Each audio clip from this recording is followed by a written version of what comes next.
What is the best exchange rate? What even is the difference? It's certainly not the most exciting aspect of travel, but if you've ever wondered how exactly travel card rates differ and which to pick, squeezing the absolute best value out of your overseas spending, then this short analysis is for you.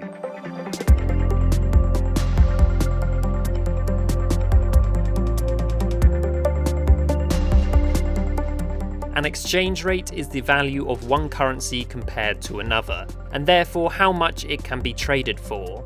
A pound to euro rate of 1.25 means that for every pound you will get €1.25 back. In this video I will be comparing the three most widely used exchange rates. The interbank rate is what the banks use to buy and sell to each other.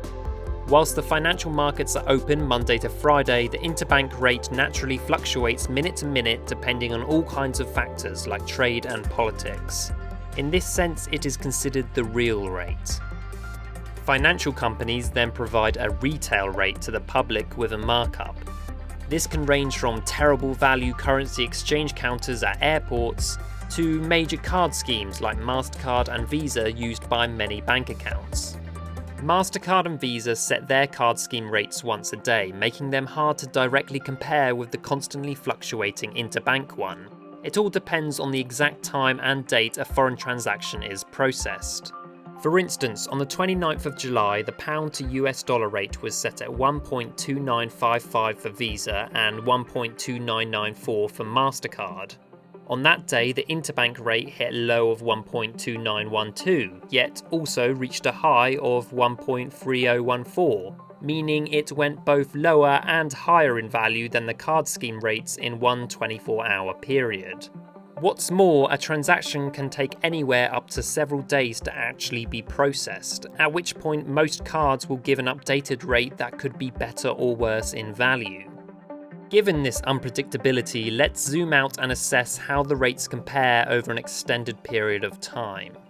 The team behind the Currency Travel Card kindly shared with me their extensive data collected from August 2019 to February 2020 of each day's pound to dollar exchange rates. Using the daily average of the interbank rate, we can compare the three rates over time. As you can see, this reveals the interbank rate to be consistently better in value, followed by Mastercard and Visa in a close third. Interestingly, it also shows a few days lag as Mastercard and then Visa follow the up and downwards trends. This lag means that when an exchange rate is in decline, the card scheme rates tend to perform better, occasionally coming out top. If we now take the interbank rate as base level and plot the percentage that the card scheme rates differ from it, we can see Visa's lag makes its value far more volatile than Mastercard.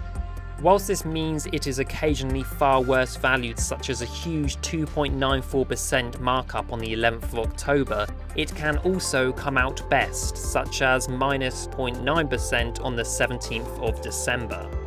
However, over the 7 months of data, Visa had an average 0.45% markup on the interbank rate, whereas Mastercard was slightly less at 0.38%. Now remember, this is just for US dollars. However, other organisations and blogs have done similar analyses in other currencies with broadly similar results. So, over time, the interbank rate seems to offer the best value foreign exchange, as one would expect, followed by Mastercard and then Visa. However, that doesn't necessarily mean you should prioritise travel cards in that order. For example, whilst the interbank rate is offered by the likes of Revolut, TransferWise, Curve and Currency, they also all have some form of their own markup and fees. Alternatively, cards using the Mastercard rate, such as Starling, Monzo and the Halifax Clarity, have no additional markup and little or no fees. And then something like the Barclaycard Rewards credit card uses the Visa exchange rate but with no fees or interest, as well as actually earning you 0.25% in cashback on worldwide spending. Factors like these minimise an already narrow margin between the value of these top-tier travel cards. Given that, your first priority when comparing them should be the features you want and how the upfront fees differ, before getting down to the nitty-gritty of which exchange rate might edge out another, especially when the difference between those rates is so tiny and changing minute by minute.